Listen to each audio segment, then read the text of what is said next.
Good evening, and welcome back to another journey through the mists of mythology. Tonight we're venturing north, far beyond the Mediterranean shores and olive groves of Greece, past the Roman forums and into the frozen reaches of Scandinavia, where the Vikings once carved their runes into stone and sailed beneath skies torn by lightning. Let me know where in the world you're listening from tonight. Get comfortable, settle into your favorite spot, and let's begin. We're going to talk about Thor. Not the clean-shaven Hollywood superhero with the chiseled jaw and golden cape, but the Thor of ancient belief, the one with the red beard that crackled with sparks when he grew angry, the god whose hammer struck terror into the hearts of giants, the protector of humanity, who rode through thunderstorms in a chariot pulled by goats, whose footsteps shook the earth, and whose voice boomed across the 9 realms. Thor was not subtle. He was not cunning like his father Odin, nor was he beautiful like Balder. He did not weave words or spin riddles. Thor was strength incarnate. He was the crash of thunder on a summer night, the splitting of oak trees by lightning, the rumble of storm clouds gathering over dark waters. When farmers heard the sky growl and saw rain pelt their fields, they knew Thor was fighting for them once more, keeping the forces of chaos at bay. But Thor was more than violence and weather. He was the god of the common people, the farmers and fishermen who worked the land and sailed treacherous seas. While Odin demanded human sacrifices and favored kings and poets, Thor asked for nothing more than a good fight and a feast afterward. He was straightforward, honest to a fault, and fiercely protective of those weaker than himself. When a giant threatened Asgard or Midgard, when the serpent stirred in the depths, when the frost threatened the harvest, Thor was there, hammer in hand, ready. His myths are some of the most visceral and memorable in all of Norse mythology. We have tales of Thor disguising himself as a bride to retrieve his stolen hammer. We have the story of him fishing for the world serpent with an ox head as bait. We have his final stand at the end of all things, where he kills and is killed by his ancient nemesis. These are not polite myths. They are loud, violent, and strangely funny at times. They reflect the people who told them, a culture that valued courage, strength, and a good sense of humor, even in the face of death. So tonight, we're going to explore Thor from the ground up. His names, his family, his weapons, his adventures, his enemies, and his fate. We'll talk about the Thunder God, not as a modern pop culture icon, but as he was understood by the people who actually believed in him over 1,000 years ago. We'll see him as a protector, a warrior, a husband, a father, and ultimately as a symbol of defiance against the inevitable darkness. This is going to be a long journey.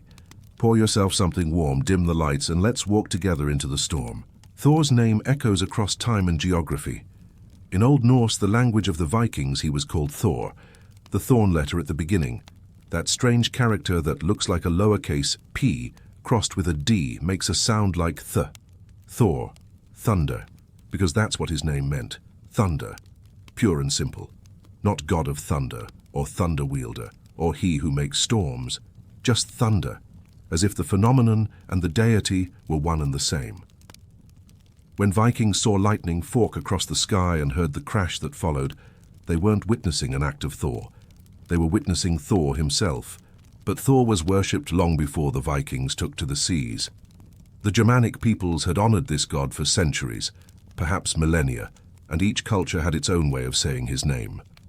In Old English, spoken by the Anglo-Saxons who settled in what would become England, he was known as Thunor, same meaning thunder. In Old Saxon, the language of continental Germanic tribes, he was Thuna. In Old Frisian, another Germanic tongue from the coastal regions, he was Thuna. And in Old High German, spoken in what is now southern Germany and parts of Switzerland, he was Donar. All of these names share a common ancestor, a word reconstructed by linguists as Thunras in Proto-Germanic, the hypothetical language spoken by Germanic peoples before they split into different tribes and dialects. Thunras, the thunderer, the one who makes the noise that splits the heavens. This Proto-Germanic name likely descends from an even older Indo-European root. Scholars have connected Thor to similar thunder deities across the Indo-European world. The Vedic god Parjanya, associated with rain and storms, shares linguistic DNA with Thor. The Celtic god Tyrannus, whose name also means thunder, seems to be a cousin. Even the Latin word tonare, to thunder, comes from the same ancient source. What this tells us is that Thor, or something very much like him, has been rumbling through human imagination for thousands of years. Long before the Vikings carved his image into runestones or wore his hammer as a pendant, people were looking at thunderstorms and seeing divinity in the violence of the sky. The name Thor also left its mark on the week. When the Romans spread their calendar across Europe, they named the days after their gods. Dies Iovis, the day of Jupiter, was the 5th day of the week. But the Germanic peoples didn't worship Jupiter. They worshipped Thor, and so Dies Iovis became Thor's Day, Thorsdagur in Old Norse, Thunresdag in Old English, and eventually in modern English, Thursday. Every Thursday, whether we realize it or not, we honor the memory of a red-bearded god with a hammer, who once kept the darkness at bay. The name endures even though the belief has faded. The thunder still echoes. Beyond his primary name, Thor bore many epithets in the old poems and sagas. He was called Atli, the Terrible. He was Björn, the Bear, for his strength and ferocity. He was Einridi, the one who rides alone, because he often set off on his adventures without company, preferring action to deliberation.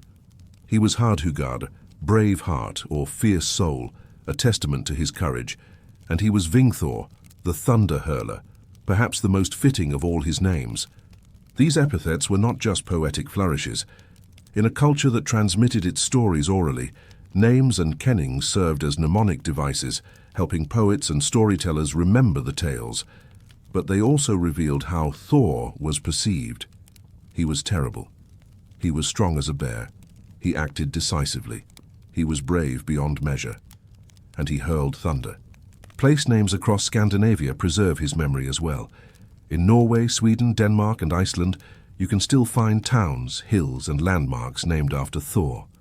Thorshofen, Thor's harbour, Thorsmörk, Thor's forest. Countless other locations that once held significance to the people who worshipped him.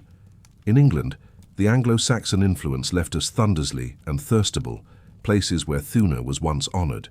Even as late as the 19th century in Iceland, a breed of fox with a red coat was called Holtathor, Thor of the Holt, likely because its colour reminded people of Thor's famously red beard. In Sweden, smooth wedge-shaped stones found in the earth were called Thorwigga, Thor's wedges, believed by folk tradition to be pieces of the god's hammer that he had hurled at trolls in ages past. The name persisted long after the belief faded. It lingered in the landscape, in the calendar, in folk memory, and eventually in modern retellings. And now, in the 21st century, Thor's name has been resurrected yet again, this time in comic books, movies, and video games. The pronunciation might be different, the imagery certainly is, but the core remains. Thunder, strength, protection, the storm that never stops. Thor did not spring fully formed from nowhere. He had a family, and like most families in Norse mythology, it was complicated, messy, and full of contradictions. His father was Odin, the Allfather, king of the gods, master of magic, seeker of wisdom, and the lord of Valhalla, where warriors feasted after honorable deaths in battle.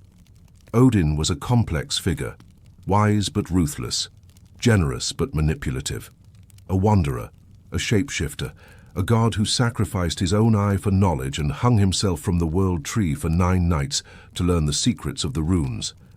Odin was not a god you wanted to cross, but he was also not always a god you could trust.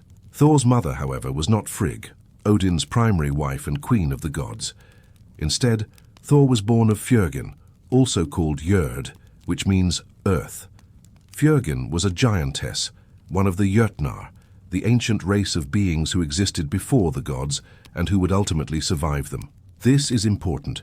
Thor, the mightiest defender of the gods, the one who spent his existence battling giants, was himself predominantly of giant ancestry.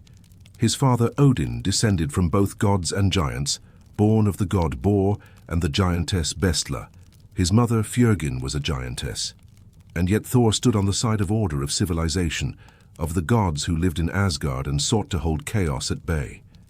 The relationship between gods and giants in Norse mythology is not as simple as good versus evil. Giants were not inherently evil. They were forces of nature, older than the gods, tied to the raw elements of the world. Some were hostile, many were, but others were wise or at least neutral. The gods and giants intermarried constantly. Odin himself had giant blood, so did Thor. So did many of the Aesir, the tribe of gods to which Thor belonged. But despite his giant ancestry, Thor was the greatest enemy the giants ever faced. Time and again he crossed into Jotunheim, the realm of the giants, to break their skulls with his hammer. He did this not out of hatred, but out of duty. The giants threatened the order the gods had established. They threatened Asgard. They threatened Midgard, the world of humans. And so Thor fought them, again and again and again. Thor had many siblings, though not all shared the same mother. Through Odin he was brother to Balder, the shining god beloved by all, whose death would set in motion the events of Ragnarok. He was brother to Vidar, the silent god who would avenge Odin's death by tearing apart the wolf Fenrir. He was brother to Vali, born for the sole purpose of avenging Balder. He was brother to Höder, the blind god who was tricked into killing Balder. And he was foster brother to Loki, the trickster, the god of mischief and fire who was neither fully god nor fully giant but something in between. Loki deserves special mention. He and Thor were often paired in the myths, traveling together, getting into trouble, and getting out of it through a combination of Thor's strength and Loki's cunning. In the early stories, they seem almost like friends, or at least companions. Loki helps Thor retrieve his hammer when it's stolen. Thor protects Loki from consequences when his tricks go too far. They journey to the land of giants together. They share mead and laughter. But over time, the relationship sours. Loki's tricks become crueler. His motives darken. And eventually, Loki becomes the architect of Ragnarok itself, leading the forces of chaos against the gods. When the final battle comes, Thor and Loki will no longer be allies. They will be on opposite sides of a conflict that will destroy the world.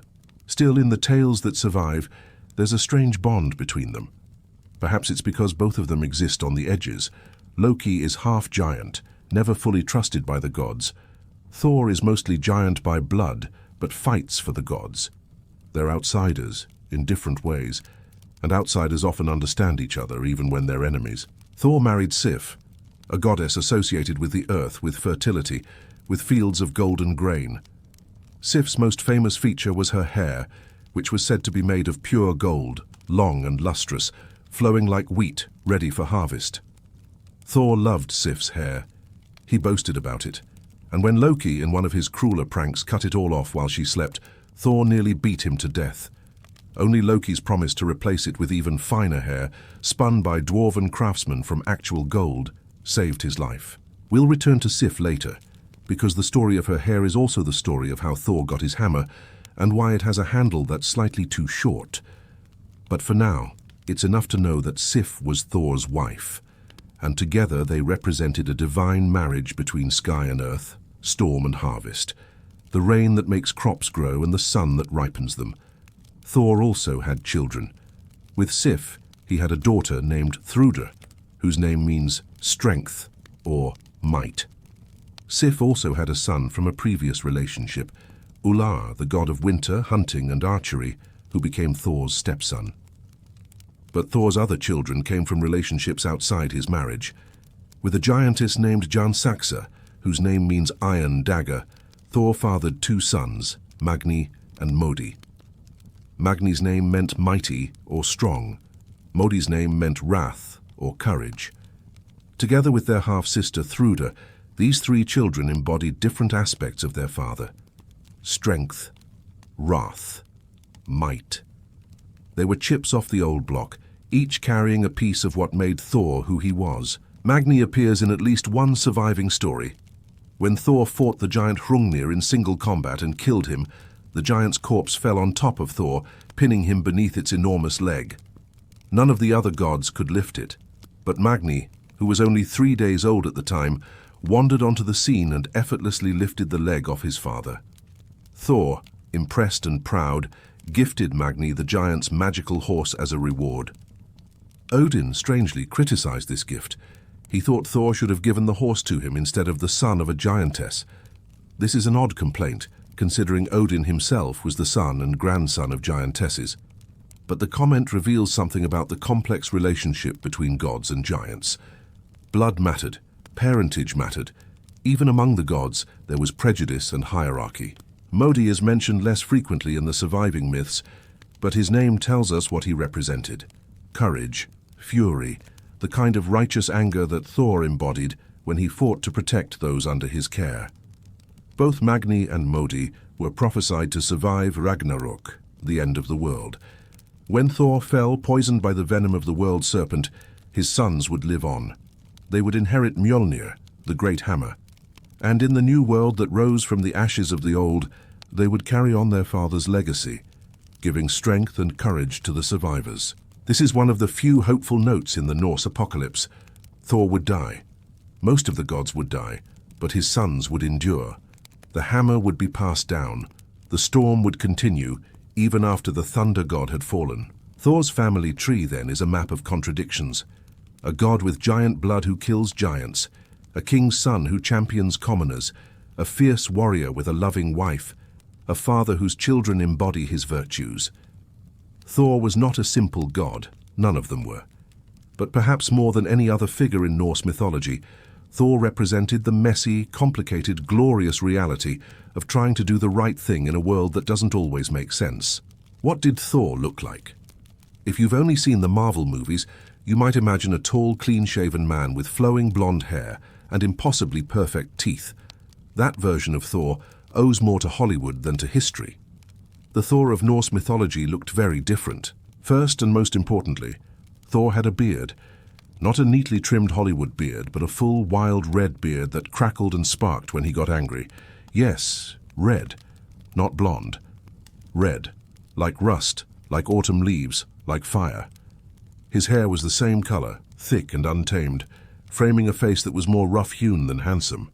The sources describe him as a middle-aged man of enormous size and strength. Not young and pretty like Balder, not old and grey like Odin in his wanderer guise, but somewhere in between.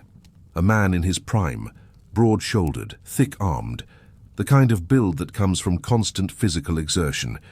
If you saw Thor, you would not think god, you would think warrior, and you would be wise to step aside. His eyes, when he was calm, might have been any color the storyteller imagined. But when he grew angry, those eyes blazed. Some accounts say fire literally shot from them. His beard sparked, his voice became thunder.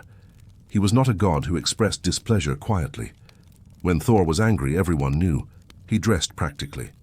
While other gods might wear fine robes or ceremonial armor, Thor wore the clothes of a warrior. Simple, functional, designed for movement and battle. He did not care about appearances. He cared about getting the job done. His only concessions to divine status were his magical possessions, which we'll discuss shortly. But perhaps more than his physical appearance, what defined Thor was his demeanor. He was not subtle. He did not play games. If Thor liked you, you knew. If he didn't, you also knew, usually right before his fist or his hammer introduced themselves to your face. He was straightforward to the point of bluntness. He valued action over words. He would rather fight 10 giants than sit through one diplomatic negotiation. This made him both beloved and sometimes frustrating to the other gods. Odin, his father, was all about cunning, manipulation, and long-term planning. Thor was about immediate solutions. Giant causing trouble? Smash it. Serpent threatening the world? Try to fish it up and kill it. Hammer stolen? Put on a dress and go get it back. Thor did not overthink things. But this directness was also his greatest strength. While other gods schemed and worried and tried to outsmart fate, Thor simply acted. He was reliable. When you needed help, Thor showed up. When monsters threatened, Thor fought them. When the harvest was in danger, Thor brought the rain. He was constant. He was dependable. He was there. The common people of Scandinavia loved him for this. While Odin might be the king of gods, might be wise and powerful and worthy of respect, he was distant. He demanded sacrifices. He favored the elite, the jarls and kings, who could afford to build temples in his honor. Odin was not a god for everyone. But Thor?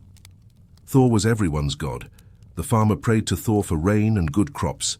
The sailor prayed to Thor for safe passage. The mother prayed to Thor to protect her children from harm. Thor was invoked at weddings, at births, at the planting season and the harvest. His symbol, the hammer, was worn as protection. It was carved into doorways. It was marked on stones to sanctify the dead. When Christianity finally came to Scandinavia, it came with fire and sword and the threat of royal displeasure. Many people converted, either sincerely or out of fear. But the worship of Thor proved harder to stamp out than the worship of Odin. Why? Because Thor was not just a god. He was a protector. He was a friend. And friends are not so easily forgotten. Even after conversion, stories persisted of farmers making offerings to Thor in secret, of pregnant women invoking his name for safe delivery, of fishermen casting a bit of ale into the sea for the thunder god before setting out. The church might forbid it, but old habits die hard, and Thor, more than almost any other figure from Norse mythology, had become woven into the fabric of daily life. His temperament was fierce but not cruel. Thor could be violent, certainly. He killed giants by the hundreds. His hammer crushed skulls and shattered bones. But this violence was never random. Thor fought to protect, not to dominate. He defended Asgard because it was his home. He defended Midgard because humans were under his care. He fought giants because they threatened the order of the world. There are stories where Thor's temper gets him into trouble, where he acts rashly and regrets it later, where his directness clashes with the more complex politics of the divine realm. But these stories also show that Thor was capable of learning, of growth, of admitting when he was wrong. In one tale, Thor travels to the hall of a giant king who uses magic to humiliate him. Thor tries to lift a cat and can barely get one paw off the ground. He tries to drink from a horn and barely makes a dent. He tries to wrestle an old woman and loses. Frustrated and embarrassed, Thor prepares to leave in defeat. Only then does the giant reveal the truth. The cat was actually Jormungandr, the world serpent, disguised by magic. The horn was connected to the ocean itself. The old woman was old age personified. Thor hadn't failed. He'd nearly accomplished the impossible. He'd nearly lifted the serpent that encircles the world. He'd drunk enough to lower the ocean's level. He'd almost defeated time itself. This story reveals something important about Thor. Yes, he was strong. Yes, he was fierce. But he was also capable of being deceived. He was not all-knowing like his father. He relied on his strength, and when that strength proved insufficient, he felt lost. He was, in many ways, very human, and perhaps that's why people loved him. He was a god who could be tricked, who could feel embarrassment, who could be humbled, but who always got back up and kept fighting. Thor's appearance and character, then, were not those of an untouchable divine being. He was a god you could understand, a god who felt real, red-bearded, hot-tempered, honest, brave, and just a little bit reckless. He was the thunder personified, loud, fierce, impossible to ignore, and ultimately on your side. Thor owned 3 objects that elevated him from merely strong to unstoppable. These were not just weapons or tools. They were extensions of himself, crafted by divine hands, imbued with magic and essential to his role as defender of the gods and humanity. The first and most famous was Mjolnir, the hammer, the skull crusher, the mountain leveler. Mjolnir is probably the single most iconic object in all of Norse mythology. Even people who know nothing else about Thor know about his hammer. Mjolnir was not a weapon of subtle elegance. It was a blunt instrument designed to do one thing exceptionally well: destroy. When Thor swung Mjolnir, it could shatter mountains. It could kill giants with a single blow. It created thunder and lightning. It was said that when Thor threw it, Mjolnir would always fly true to its target and then return to his hand, like a boomerang of divine destruction. The hammer's handle was famously too short, a flaw we'll explain shortly when we talk about how it was made. But this defect did not diminish Mjolnir's power. If anything, it humanized the weapon, made it more real. Even divine craftsmanship is not perfect. Even magic has its limitations. But Mjolnir was more than just a weapon. It was also a tool of sanctification. Thor used Mjolnir to bless weddings, to hallow births, to consecrate the dead. In some stories, he uses it to resurrect his goats after he's eaten them, as long as their bones remain unbroken. The hammer was death and life, destruction and renewal. It killed giants and blessed marriages. It was chaos and order in one object. The Norse people took this symbolism seriously. During the Viking Age, especially during the period when Christianity was spreading through Scandinavia, people wore miniature hammers as pendants. Hundreds of these have been found by archaeologists. They were worn as protection, as a declaration of faith, as a connection to Thor. When missionaries came preaching the cross, the Norse people responded by wearing the hammer. It was a religious statement, a political one, a personal one. Thor's second possession was less famous but equally important: Megingjord, the belt of strength. When Thor wore this belt, his already considerable strength doubled. Think about that. Thor was already the strongest of all the gods, strong enough to wrestle giants, to lift the World Serpent, to crack mountains, and with Megingjord he became twice as strong. This might seem like overkill, but in Norse mythology, Thor often faced enemies who were themselves impossibly powerful. Giants who could move mountains, serpents that encircled the world, forces of nature given form. Against such foes, even Thor needed an edge. The belt provided that edge. Megingjord is mentioned less frequently in the surviving texts than Mjolnir, but when it appears, it's always in the context of Thor preparing for a particularly difficult fight.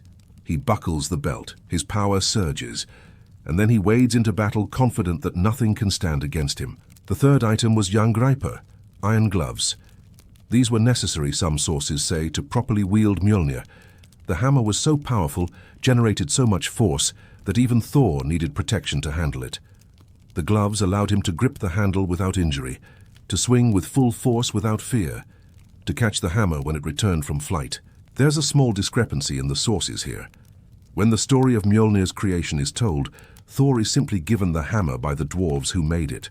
The gloves and belt are not mentioned. But in other stories, particularly those involving Thor's journey to the land of giants, both the gloves and the belt are treated as essential parts of his arsenal.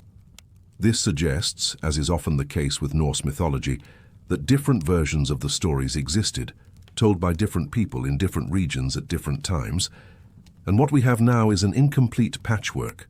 But whether the gloves were always part of the package or were acquired separately, their function is clear. They made Thor complete: hammer, belt, gloves. With these three items, Thor was the ultimate warrior. He also had a chariot, though it's not always mentioned among his treasures. This chariot was pulled not by horses, but by two male goats named Hrungnir, teeth-bearer, or snarl-tooth, and Tangjoster, teeth-grinder, or gap-tooth. These were no ordinary goats. They could pull Thor's chariot across the sky at incredible speeds. They could be killed, eaten, and then resurrected the next morning, as long as their bones were not broken or damaged. There's a story about this. Thor and Loki are traveling and stop at a farm for the night. Thor slaughters his goats for dinner and instructs the family hosting them to pile the bones carefully on the goat skins, but not to break any bones. One of the farmer's sons, curious or hungry or both, cracks open a leg bone to suck out the marrow. The next morning, Thor resurrects the goats with a touch of his hammer, but one of them is now lame, hobbling on a broken leg. Thor, enraged, is ready to kill the entire family until the farmer begs for mercy and offers his children as servants.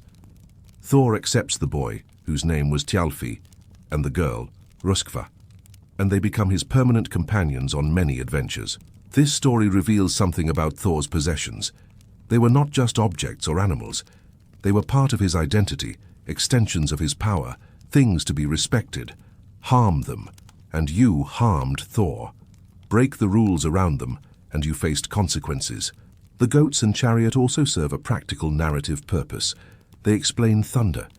When people heard rumbling in the sky, they imagined Thor riding overhead in his chariot, the wheels crashing across the vault of heaven, the goats' hooves pounding on clouds.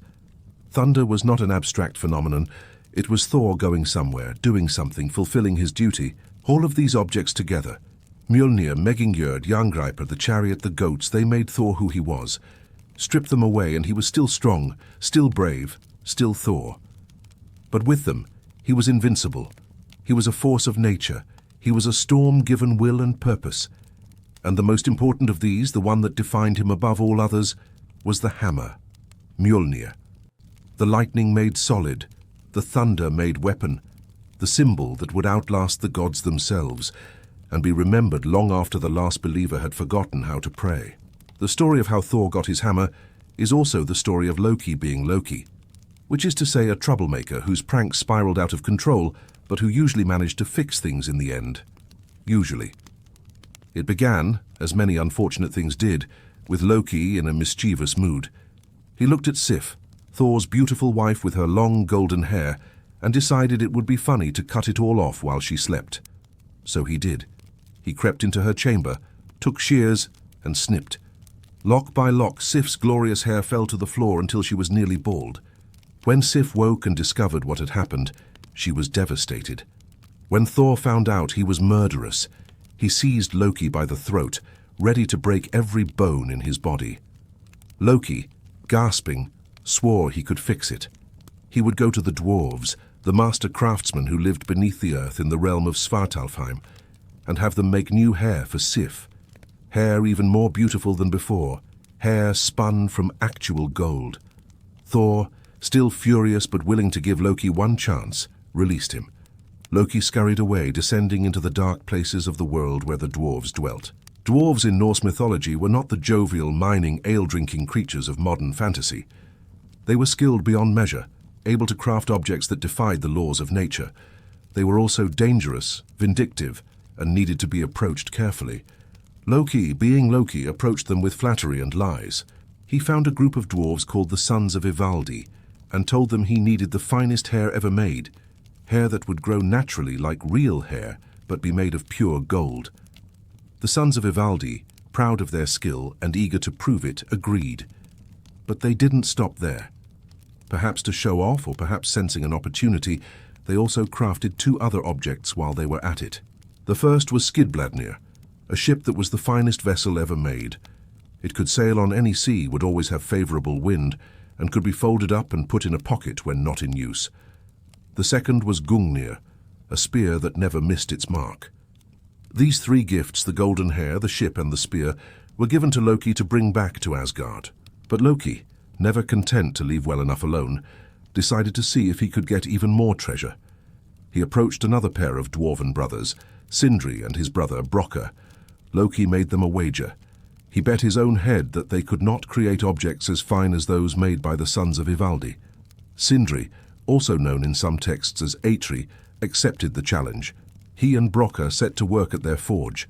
Sindri placed a pigskin in the fire and told Brokkr to pump the bellows and not stop, no matter what happened.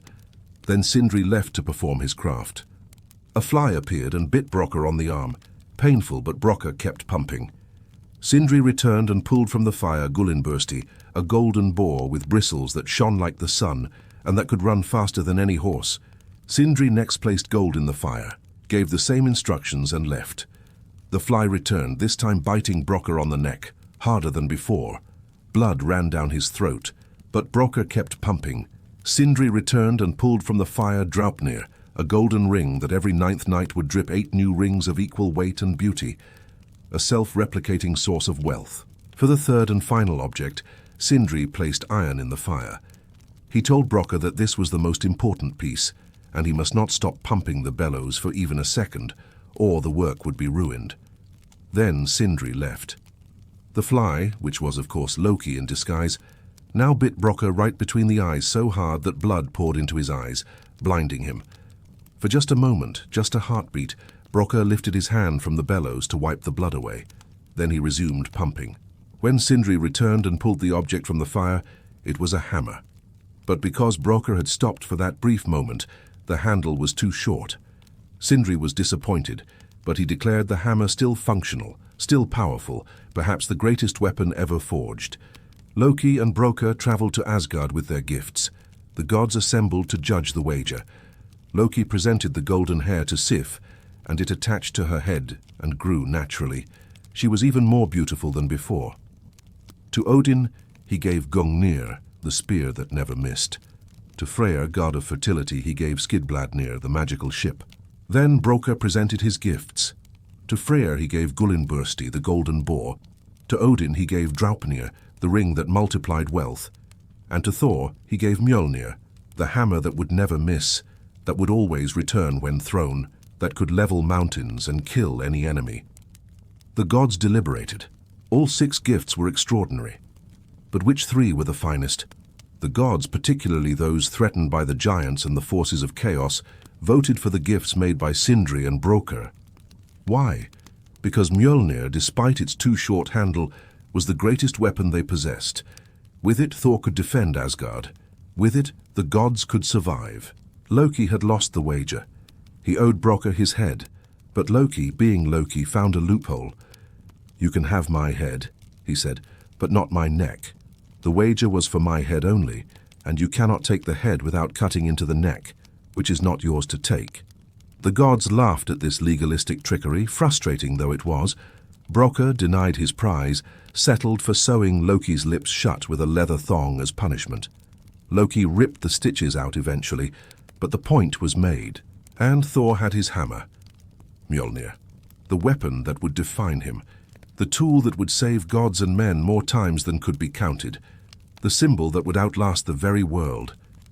The story is remarkable for several reasons. It explains why Mjolnir has a short handle, turning a flaw into part of the myth. It shows Loki as both problem and solution, causing disaster and then fixing it through cleverness. It demonstrates the incredible skill of dwarven craftsmen, and it gives us the origin of several of the gods' most important possessions, all in one tale. But most importantly, it shows that even the greatest weapon, the most powerful tool, came into being through imperfection. The handle was too short because even magic has its limits. Even dwarves can be distracted. Even divine craftsmanship involves mistakes. And yet Mjolnir was still chosen as the greatest gift, not in spite of its flaw, but because its power outweighed any imperfection. This feels very Norse, very human. The world is not perfect. Heroes are flawed. Even gods make mistakes. But you take what you have and you use it. And if you're brave and strong and lucky, it's enough. Thor took Mjolnir, too short handle and all, and he made it enough. More than enough, he made it legendary. Thor's wife, Sif, is one of the most enigmatic figures in Norse mythology. We know her name. We know she was beautiful.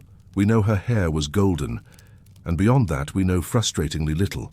She appears in only a handful of stories, usually in passing, usually in relation to Thor. And yet, scholars believe she was once far more important than the surviving texts suggest. Her name Sif is related to Old Norse words for kinship and marriage. It essentially means relation by marriage, or affinity. Even her name ties her to her role as a wife. This could mean she was always conceived as Thor's spouse, her identity inseparable from that relationship. Or it could mean that her name was later understood that way, after her original significance was forgotten. What we do know is that Sif was associated with the earth, with fertility, with the harvest. Her golden hair, so beautiful that Thor boasted about it constantly, is almost certainly symbolic. Many scholars interpret it as representing fields of ripe wheat, golden and abundant, ready to be harvested. Sif was the earth's fertility made divine. This interpretation is strengthened by Thor's own associations. While he is primarily known as a god of storms and thunder, he was also deeply connected to agriculture. The rain he brought made crops grow. The thunder that announced his presence heralded the storms that watered the fields. Thor was invoked for good harvests, for mild winters, for the cycles of planting and reaping that kept communities alive. His marriage to Sif, then, represents a divine union between sky and earth, a pattern found across many Indo-European mythologies. The sky god descends to the earth goddess. The rain falls on the fields. The crops grow. Life continues. This is a hieros gamos, a sacred marriage, one of the oldest and most fundamental myths in human culture. When Loki cut off Sif's hair, he was not just pulling a prank.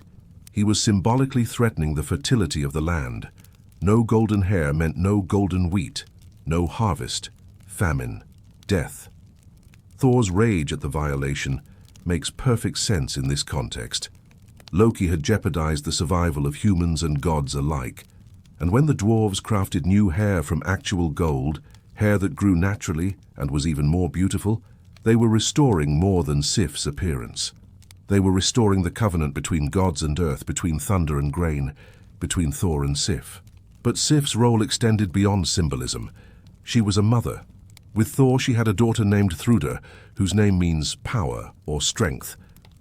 Thrúdr appears rarely in the myths, but when she does, she's described as beautiful and strong, embodying her father's might and her mother's grace. Sif also had a son from a previous relationship, Ullr. We don't know who Ullr's father was. The sources don't say. But Ullr himself was no minor figure. He was a god of winter, of skiing, of archery, of hunting. He was said to be so handsome that his beauty was invoked in poetry.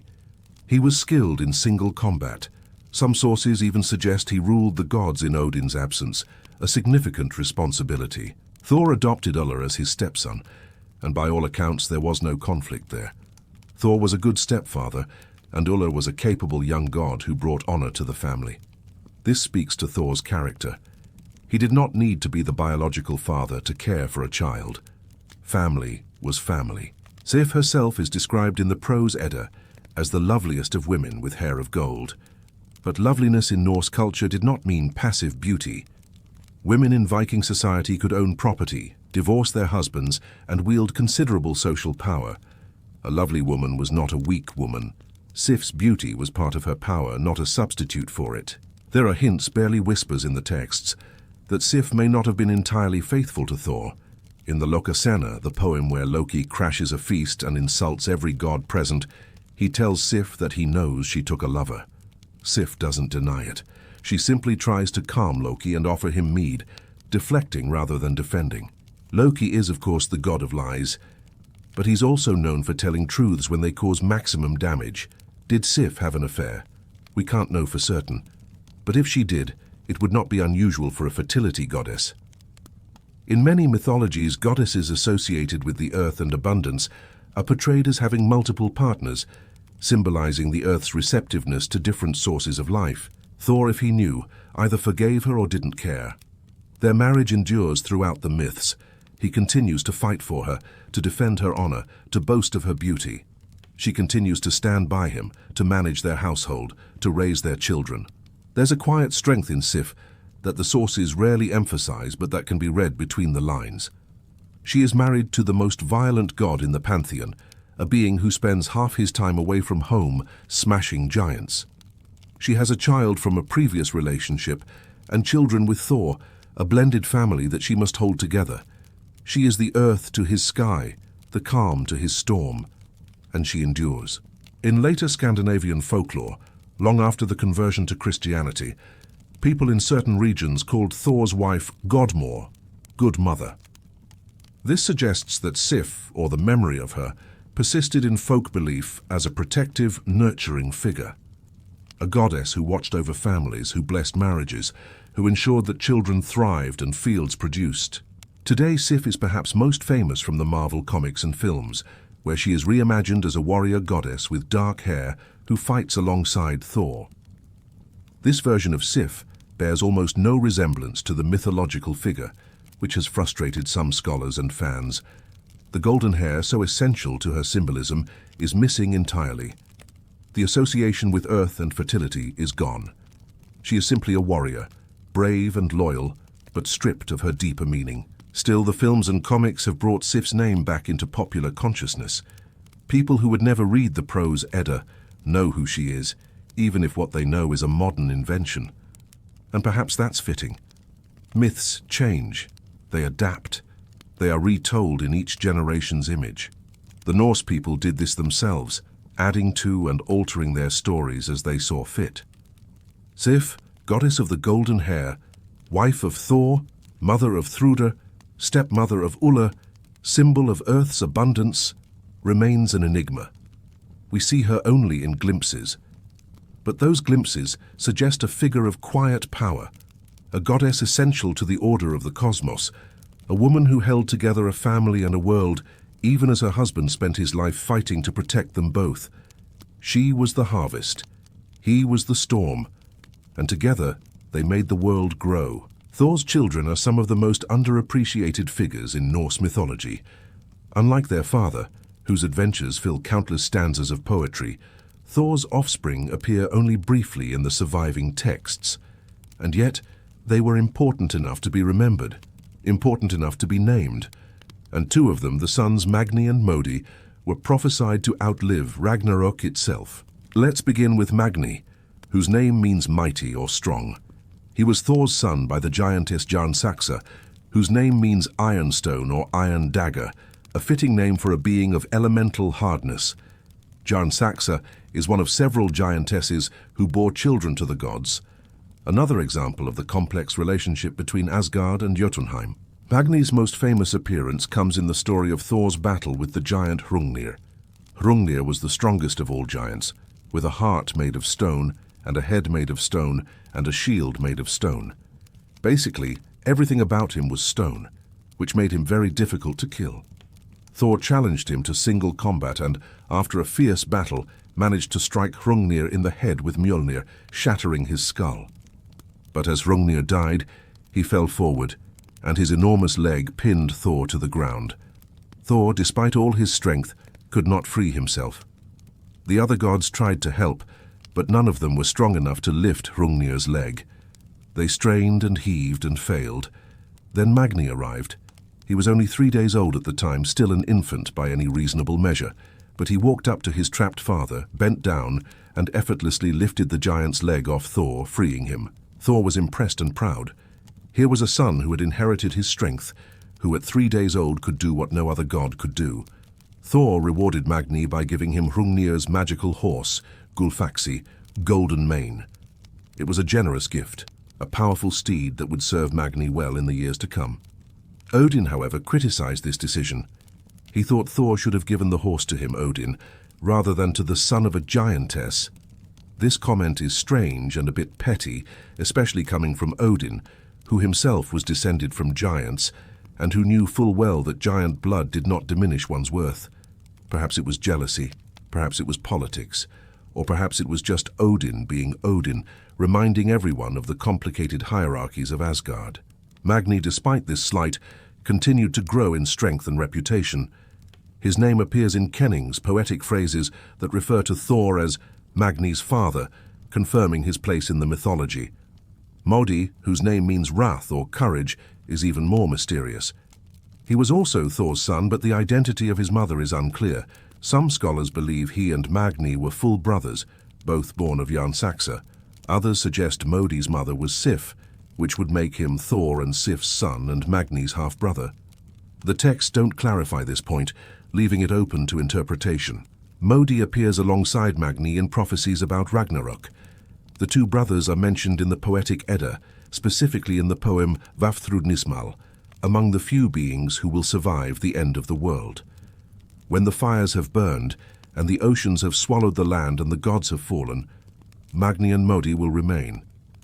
They will inherit Mjolnir, their father's hammer. And in the new world that rises from the ashes, they will lead the survivors, giving them the strength and courage that their names embody. This is a powerful image. Thor, the mightiest of the gods, will die fighting the serpent that has been his nemesis since the beginning of time. But his death will not be the end. His sons will carry on. His hammer will still be wielded. The fight will continue. Magni and Modi represent different aspects of Thor. Magni is strength, raw physical power, the ability to overcome any obstacle through force. Modi is courage, the will to keep fighting even when afraid, the fury that sustains you through impossible odds. Together they are a complete warrior.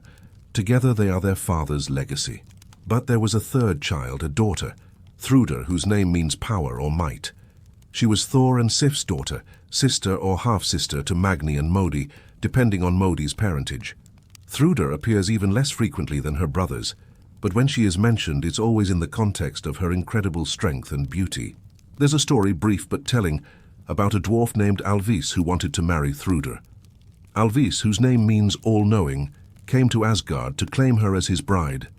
Apparently, the other gods had agreed to this marriage while Thor was away. Perhaps they owed the dwarf a favor. Perhaps they were tricked. The details are lost. But when Thor returned and learned of the engagement, he was not pleased. Thor could have simply killed Alvis. That would have been the straightforward solution, but instead Thor decided to be clever. He challenged Alvis to a contest of knowledge, asking him questions about the names of things in all the different realms.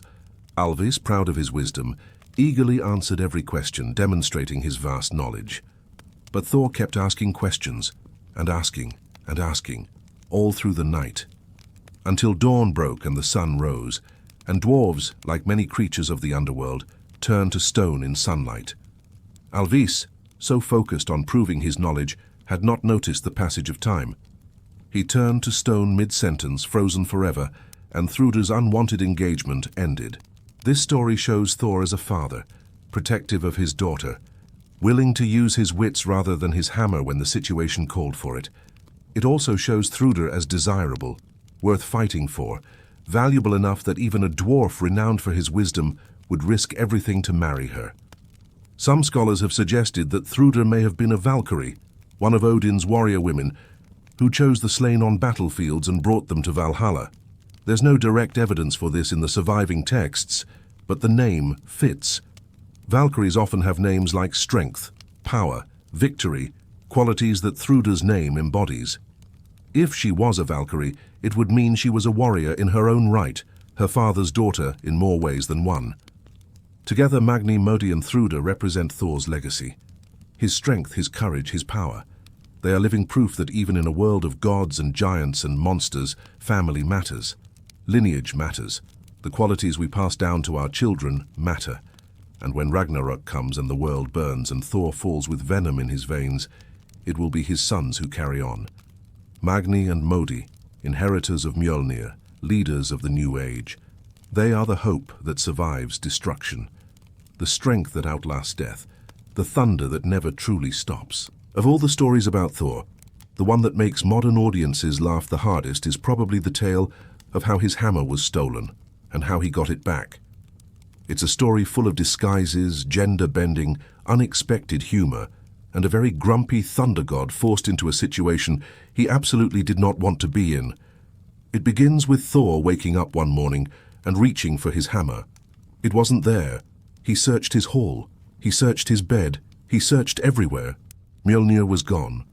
And Thor without his hammer was like the sun without light. Useless, vulnerable, powerless. Thor immediately suspected Loki, because of course he did. Loki had a history of stealing things and causing trouble. But this time, Loki was innocent. He swore he hadn't taken the hammer. More importantly, he offered to help find it. Loki borrowed a feathered cloak from Freya, the goddess of love and beauty, a magical garment that allowed the wearer to fly. He soared across the 9 realms, searching for any sign of Mjolnir. Eventually, he reached Jotunheim, the land of giants, and found the thief. His name was Thrymr, and he was king of the frost giants. When Loki confronted him, Thrymr didn't deny stealing the hammer. In fact, he was proud of it. He had buried Mjolnir 8 leagues deep in the earth, where no one, not even Thor, could find it. And he had a price for its return. He wanted Freya as his bride.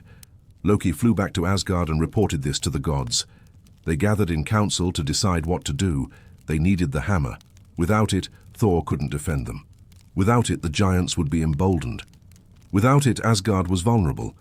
But Freya as the price. Freya, when told of the demand, was furious. She flat out refused. She would not marry a giant. She would not be used as a bargaining chip. Her necklace, Brisingamen, one of her most treasured possessions, trembled with her rage. The gods respected her decision. They would not force her. But they still needed the hammer, so they brainstormed. And eventually Heimdall, the watchman of the gods, came up with a plan. A ridiculous, absurd, humiliating plan. But a plan nonetheless. Someone would go to Jotunheim disguised as Freya. They would pretend to agree to the marriage. At the wedding ceremony, when Thrymr brought out Mjolnir to sanctify the union, as was customary, the disguised god would seize it and kill everyone present. It was a good plan, except for one problem. Who would pretend to be Freya? The gods looked at each other. No one volunteered. And then slowly every eye turned to Thor. Thor's reaction was immediate and loud. Absolutely not. No, under no circumstances. He was a warrior, not a bride. He would not wear a dress. He would not pretend to be a woman. He would rather let the giants keep the hammer than suffer such humiliation. But Loki, ever the silver tongue, pointed out the reality. Without Mjolnir, the giants would invade. Without Mjolnir, Asgard would fall. Without Mjolnir, Thor was just a very strong man. Did Thor really value his pride more than the survival of the gods? Reluctantly, angrily, muttering curses the entire time, Thor agreed. The gods dressed him as a bride. They put him in a wedding gown and covered his face with a bridal veil. They draped Freyja's necklace Brisingamen around his thick neck. They hung keys from his belt, as befitting a housewife. They adorned him with jewelry. They did their best to make him look like Freyja, though realistically Thor in a dress looked like Thor in a dress. Loki volunteered to go with him, disguised as a bridesmaid. Someone needed to keep Thor from breaking character and murdering everyone prematurely. They traveled to Jotunheim in Thor's goat-drawn chariot. The earth shook beneath the wheels. Thunder rumbled in the distance. The giants probably should have realized something was wrong from that alone, but they were too excited about the impending wedding to notice. Thrymr welcomed Freyja with great ceremony. He had prepared a feast, roasted oxen, salmon, barrels of mead. He seated Freyja at the place of honor, and the celebration began. Then things started to go wrong from Thrymr's perspective. Freyja ate an entire ox, then ate salmon, then drank 3 entire barrels of mead. Thrymr, watching his bride devour enough food for 12 men, was understandably confused. Why was she eating so much? Loki, quick thinking as always, offered an explanation. Freyja has been so eager to come to Jotunheim, he said, that she hasn't eaten in 8 days. She was pining for you, dear Thrymr. That's why she's so hungry now. Thrymr, flattered, accepted this explanation. He leaned in to kiss his bride, lifting the veil slightly. But when he caught sight of Freyja's eyes, he recoiled in terror. They were red and burning, filled with fury, terrifying to behold. Again, Loki had an explanation. Freyja has not slept in 8 nights, he said. She's been so eager to come here, so excited to marry you, that she couldn't rest. That's why her eyes look so fierce. Thrymr, now even more flattered, bought this explanation too.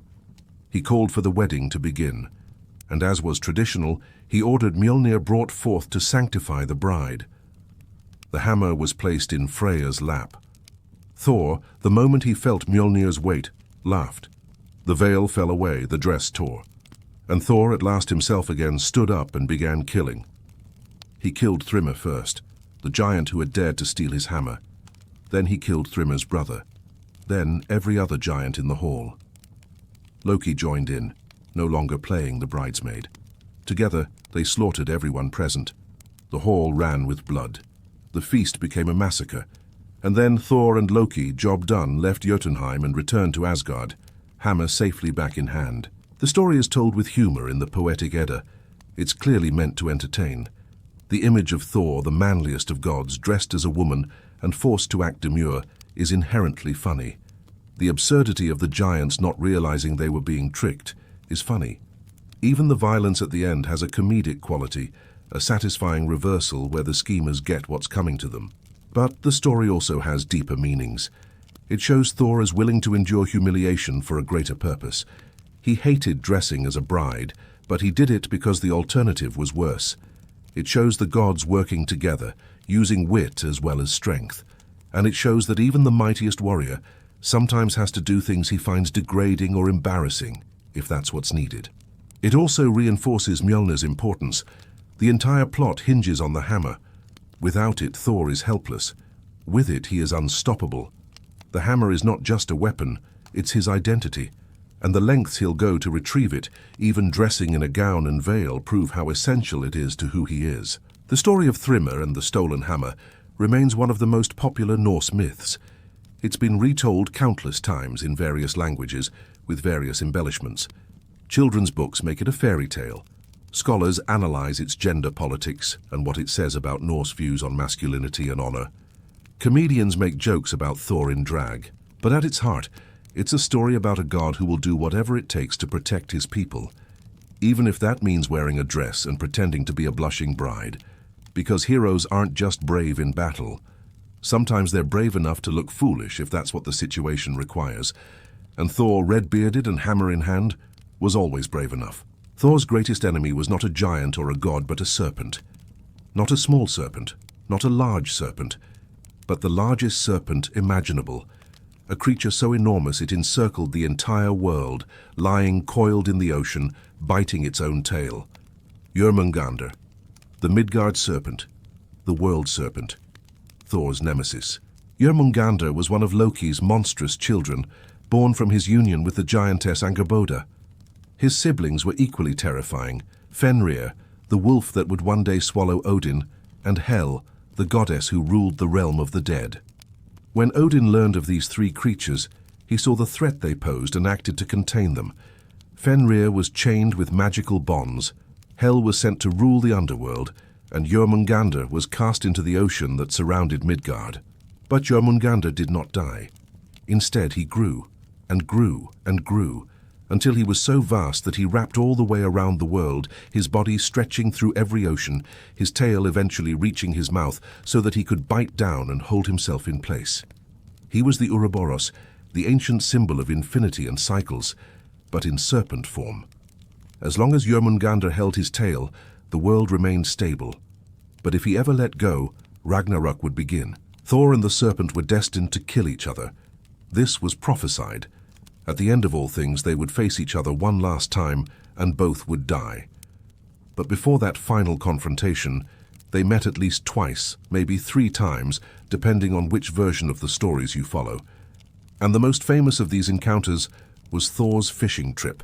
The story begins with Thor needing a large cauldron. The gods wanted to hold a great feast, and they needed a cauldron big enough to brew mead for everyone. Only one being owned such a cauldron, the giant Hrungnir, who lived by the sea and was known as a great fisherman.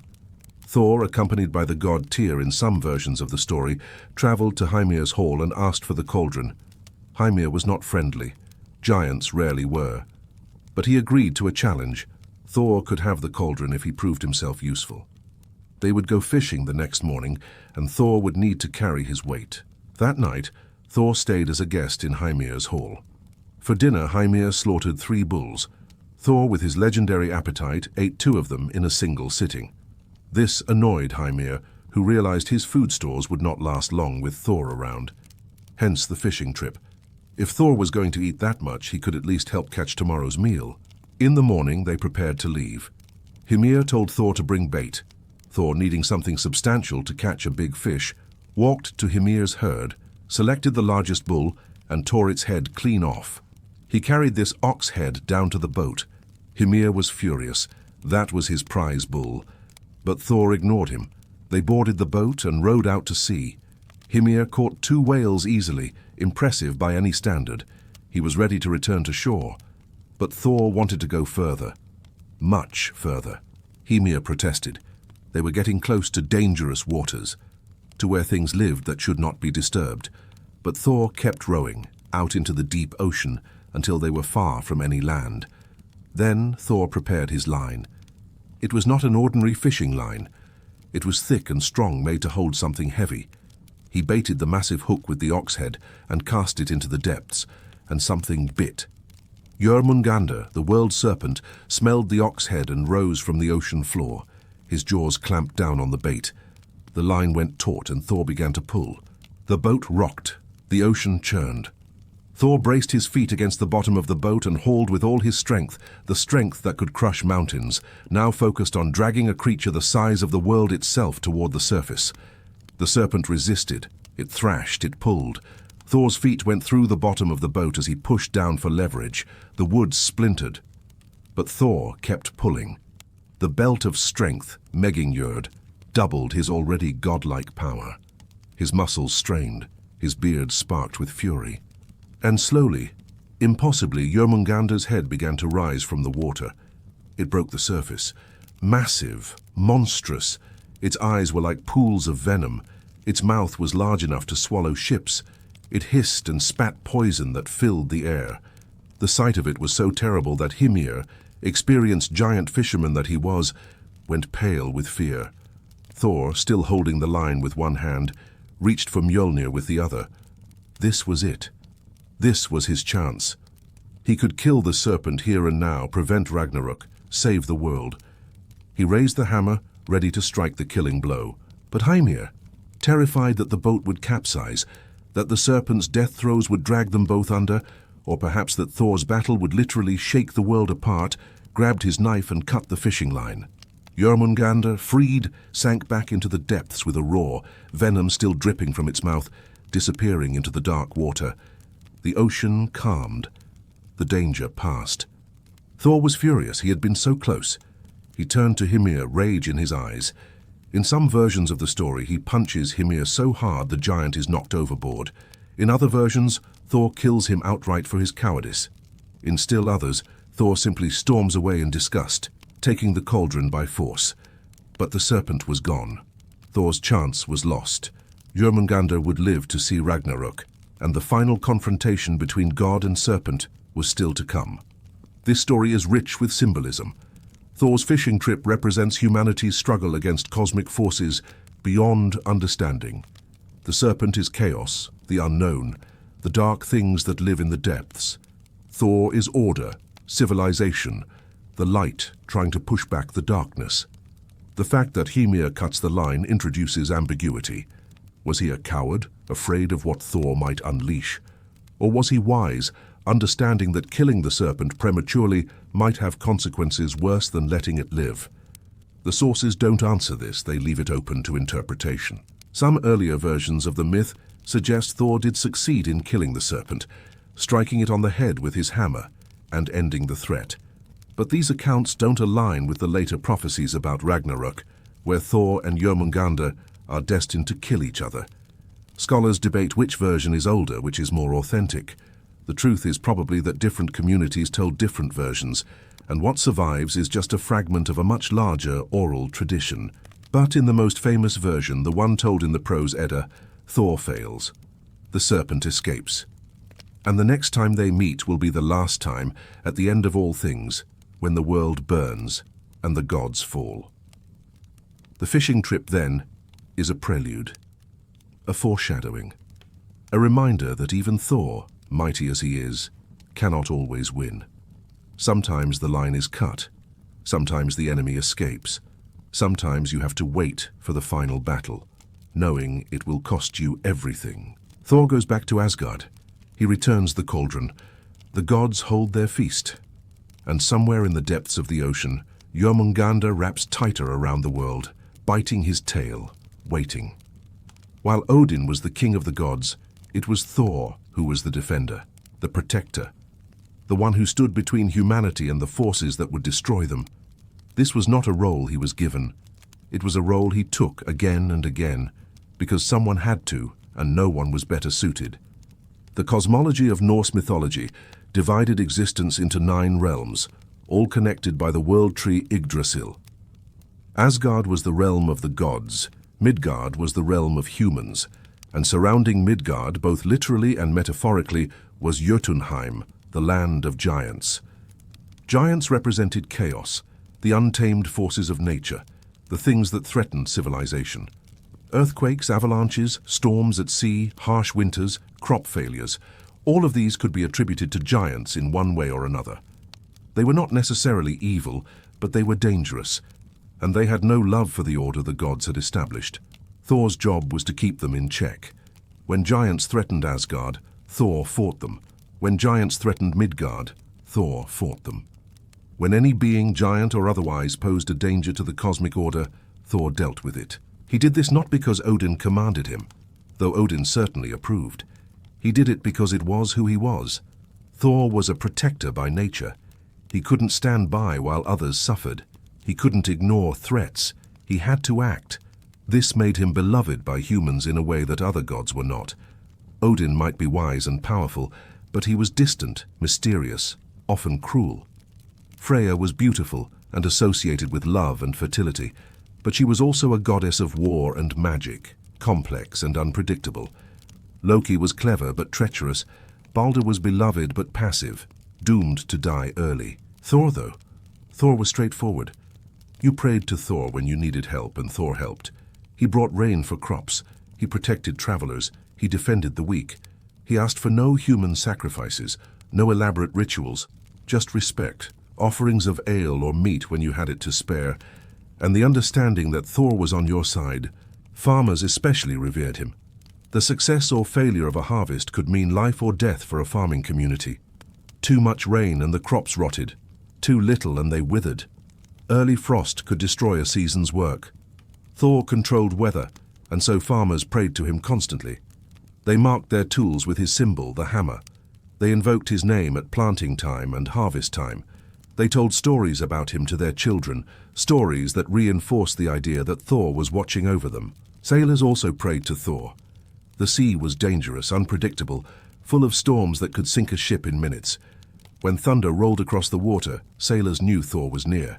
Some saw this as a good omen, Thor fighting giants somewhere over the horizon, keeping the waters safe. Others saw it as a warning, Thor's anger manifesting as a storm. But regardless, sailors respected Thor. They made offerings before voyages. They wore his hammer as protection. They believed he could calm storms or at least give them the strength to survive them. Women prayed to Thor as well, especially during childbirth. Birth was dangerous in the Viking Age. Many women died. Many children died. Any protection was welcome. Thor, as a god of life-giving rain and fertility, was invoked for safe deliveries. His hammer was used to bless newborns. The idea was that Thor's strength could be transferred, that his protection could extend to the most vulnerable. Even warriors prayed to Thor, though Odin was traditionally the warrior's god. Odin got the slain who died gloriously in battle and brought them to Valhalla. But Thor was the god who made sure you survived to fight another day. He gave strength in combat. He protected against overwhelming odds. Berserkers, the legendary warriors who fought in a trance-like fury, sometimes invoked Thor rather than Odin, seeing themselves as living extensions of the thunder god's wrath. Thor's role as protector extended beyond humanity, though. He also defended the gods themselves. Asgard was constantly under threat from giants who wanted to breach its walls, claim its treasures, kidnap its goddesses. Thor was the first line of defense. When giants approached, Thor met them with his hammer. When schemes were hatched against the gods, Thor was sent to stop them. There's a story about a giant who offered to build a wall around Asgard in exchange for the sun, the moon, and the goddess Freya. The gods, led by Loki's advice, agreed, but set an impossible deadline, assuming the giant would fail. But the giant had a magical horse and was making incredible progress. As the deadline approached and it looked like he might actually finish in time, the gods panicked. They couldn't lose the sun and moon. They couldn't give up Freya. So they sent Thor. He didn't wait for the deadline. He didn't try diplomacy. He just killed the giant with his hammer, problem solved. The gods got their wall, or at least part of it, and didn't have to pay the price. Brutal, yes. Effective, absolutely. This was Thor's method. Identify the threat. Eliminate the threat. Move on to the next threat. He was not a god of nuance. He was a god of action. But this also meant Thor bore an enormous burden. He could never rest. There was always another giant, always another threat, always another problem that required his strength. While other gods feasted in Valhalla or pursued their own interests, Thor was out in the wilderness fighting, defending, protecting. And he did it alone mostly. Yes, he sometimes had companions. Thjalfi, the boy who became his servant, traveled with him on some adventures. Loki accompanied him on others. But the actual fighting, the actual danger, that fell to Thor. He was the one who faced the giants. He was the one who risked his life. This is part of why Thor was so popular. He was a working-class god. He didn't have the luxury of sitting back and letting others do the hard work.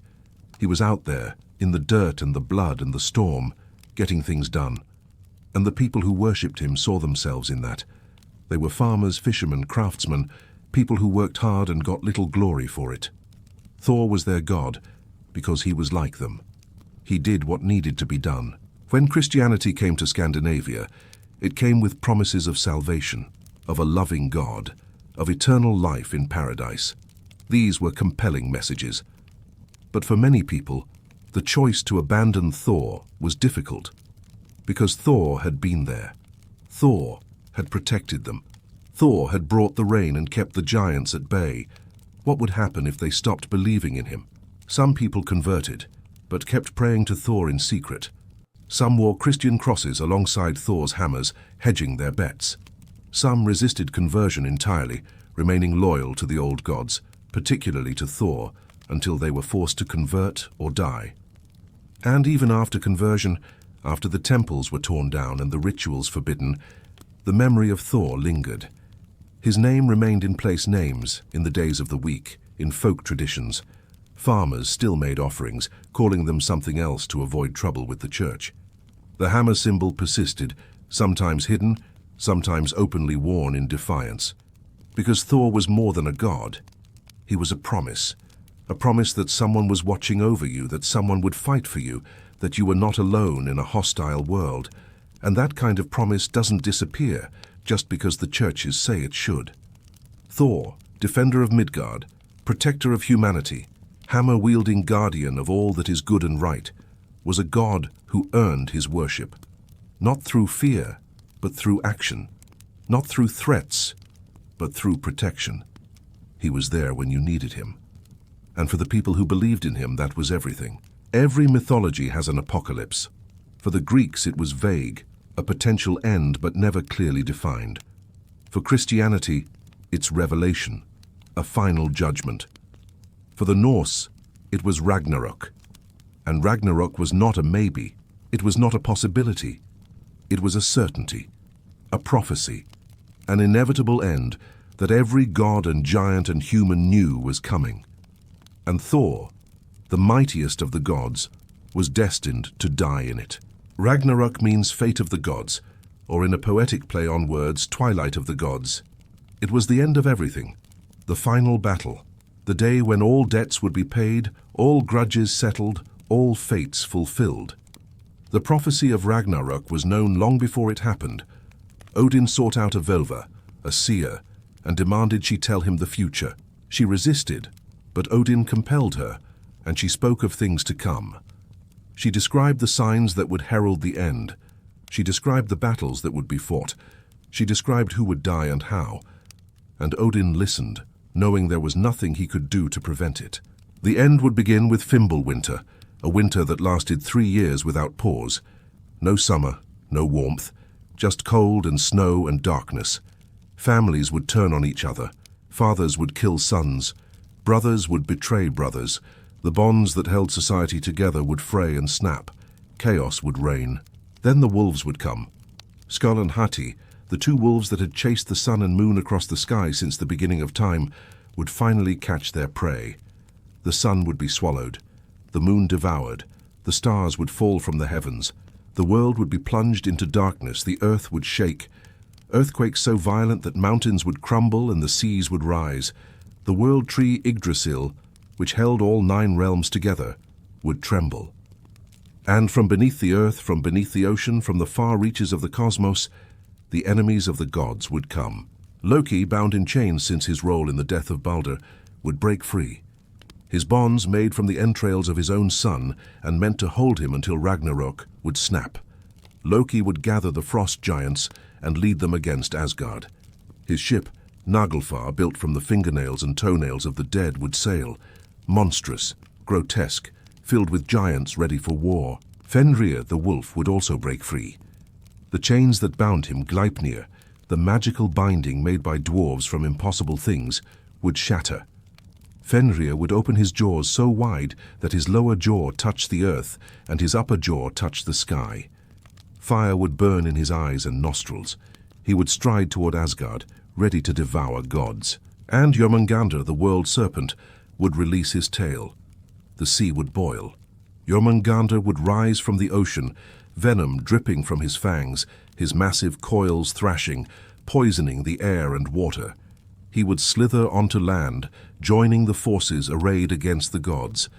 From Muspelheim, the realm of fire, Surtur and his fire giants would come. Surtur, a being older than the gods themselves, wielding a sword of flame, would march toward Asgard, ready to burn everything. Heimdall, the watchman of the gods, would blow his horn Gjallarhorn, a sound so loud it would be heard in all 9 realms. The gods would know the end had come. They would gather their forces. The Einherjar, the honored dead who had been feasting in Valhalla, would arm themselves. Odin would lead them, Thor would join them, and they would ride out to Vigrid, the great plain where the final battle would be fought. The battle would be chaos, god against giant, hero against monster. Everyone who had ever had a grudge, who had ever been wronged, would take the field. It would be glorious and terrible and ultimately futile. Odin would face Fenrir. The All-Father, with his spear Hrungnir and his warriors at his side, would fight the great wolf. But Fenrir was too strong. He would swallow Odin whole. The king of the gods would die in the wolf's jaws. But Odin's son Vidar would avenge him. Vidar the Silent, the god who never spoke, would step forward, place one foot on Fenrir's lower jaw, grab the upper jaw with his hands, and tear the wolf's mouth apart, killing him. Freyr, god of fertility and summer, would face Surtur. But Freyr had given away his sword long ago, a foolish gift to win the love of a giantess. He would fight Surtur with an antler or with his bare hands, depending on the version. He would fight bravely, but he would die. Tyr, god of war and justice, would face Garmr, the hellhound that guarded the gates of Hell's realm. They would kill each other. Heimdall and Loki, old enemies, would face each other. Loki, trickster and traitor. Heimdall, watchman and guardian. They would fight and mortally wound each other, dying within moments of one another. And Thor would face Jormungandr. This was the confrontation prophesied since the beginning. The thunder god and the serpent. They had met before at the fishing trip when Hymir cut the line. But now there would be no escape, no interference, just god and monster in a final battle. Thor would fight with all his strength. Mjolnir would crash down on the serpent's skull again and again. Lightning would arc through the sky. Thunder would shake the earth. Jormungandr would strike back with fangs and venom, coiling around Thor, squeezing, biting. Finally, Thor would land the killing blow. Mjolnir would crush the serpent's head. Jormungandr would die, his massive body collapsing, his coils relaxing, his venom pooling on the ground. Thor would stand victorious. He would have killed his nemesis. He would have fulfilled his purpose. And then he would take 9 steps, just 9, and collapse. Jormungandr's venom, absorbed through the fight, would overwhelm him.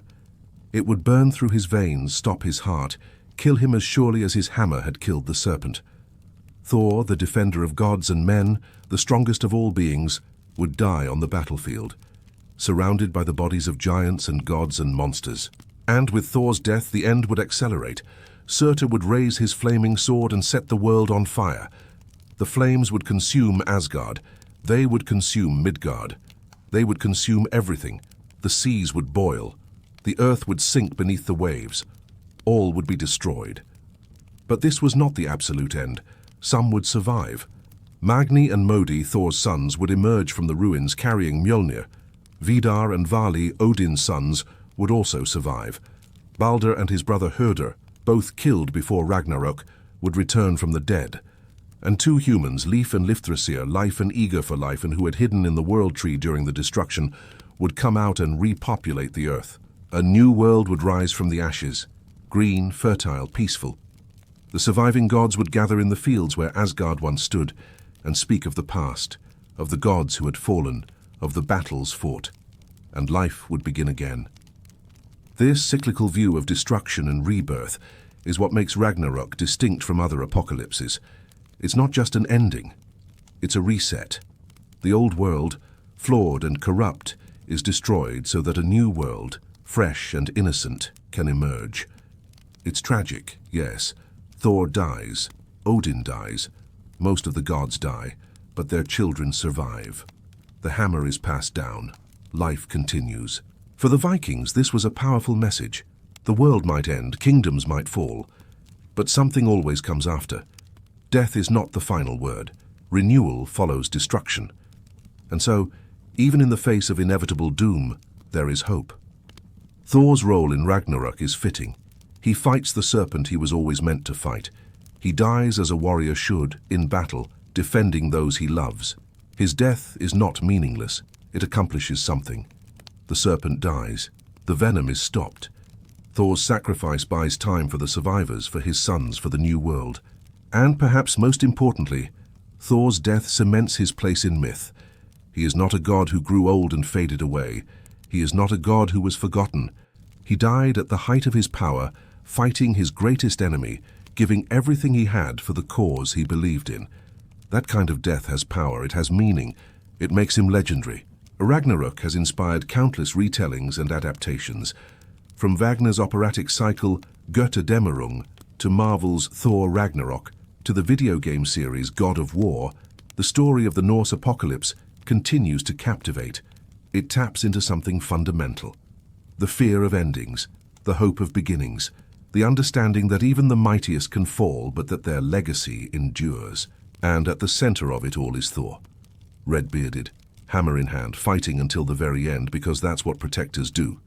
They don't run, they don't hide. They stand and fight, even when they know they're going to lose. Because someone has to. Because it's the right thing to do.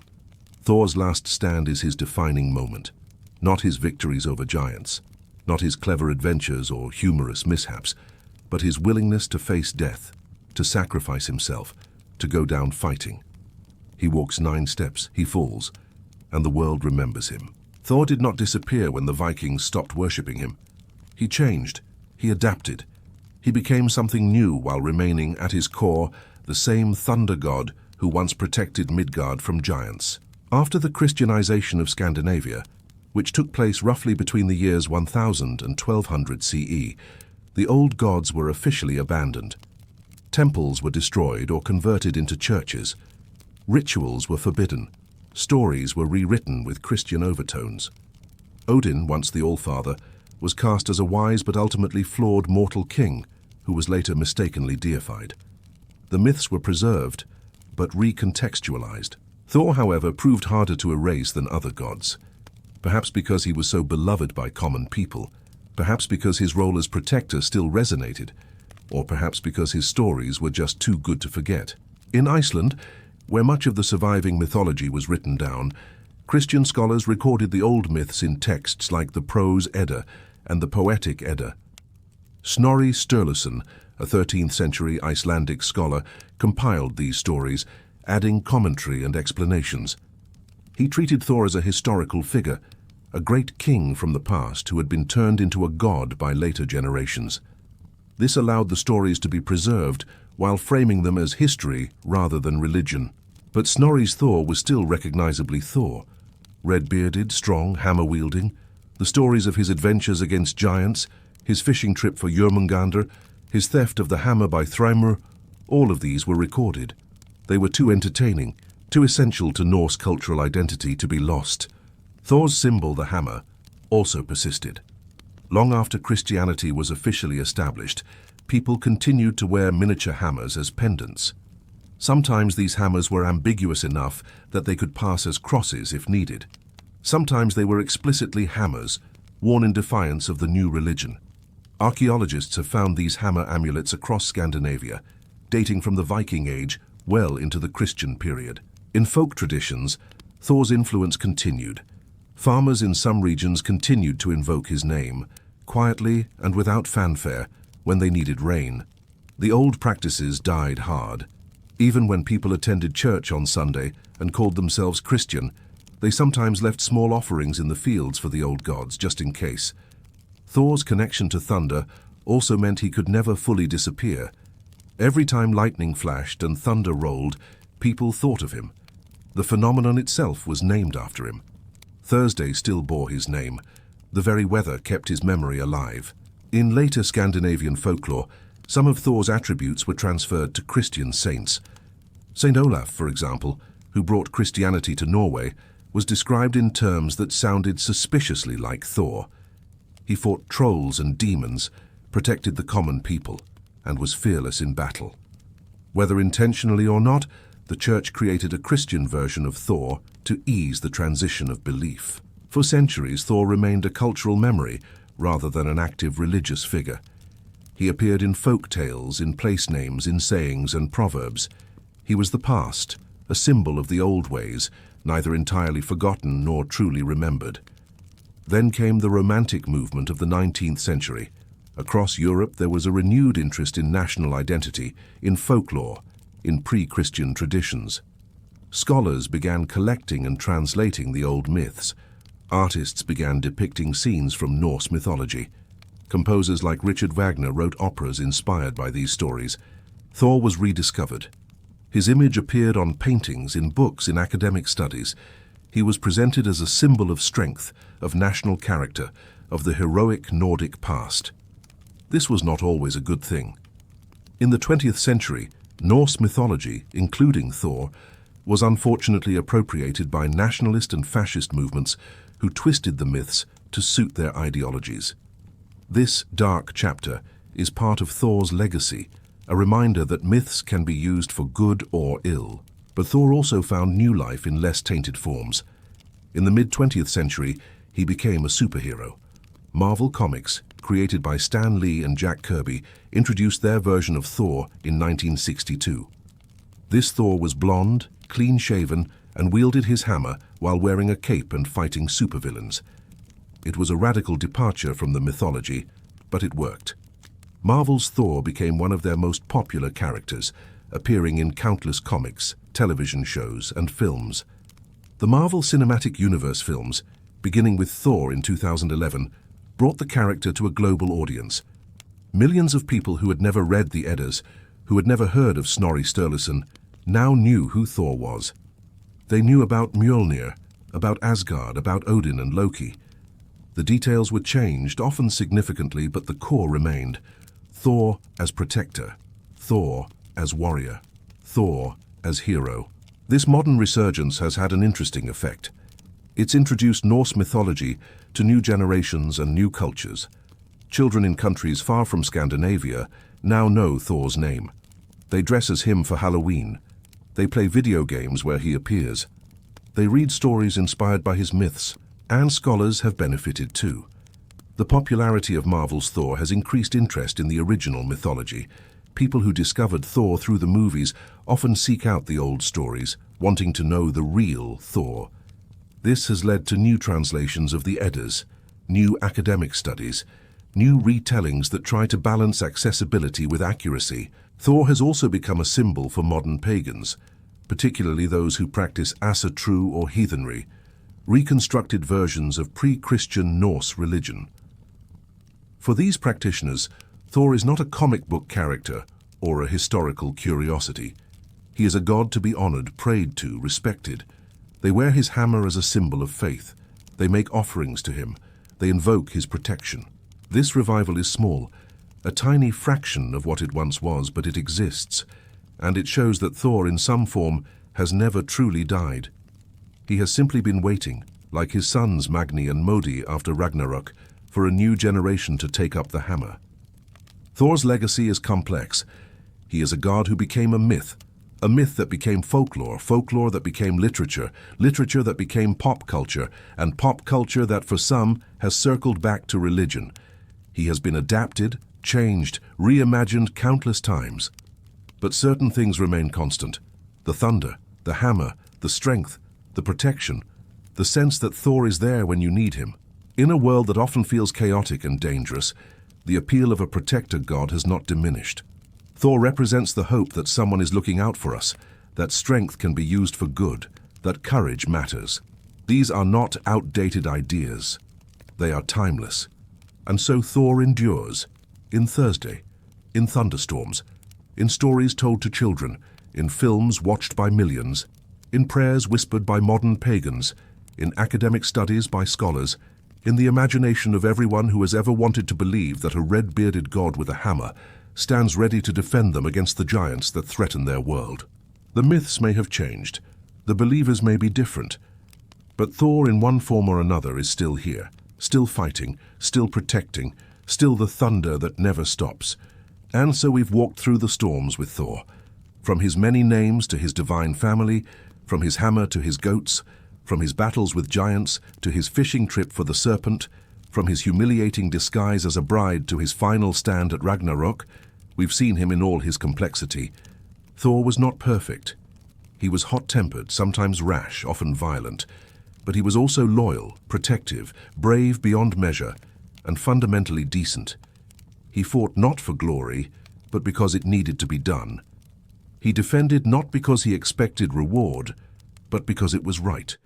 And that, more than his strength or his hammer, is what made him a god worth believing in.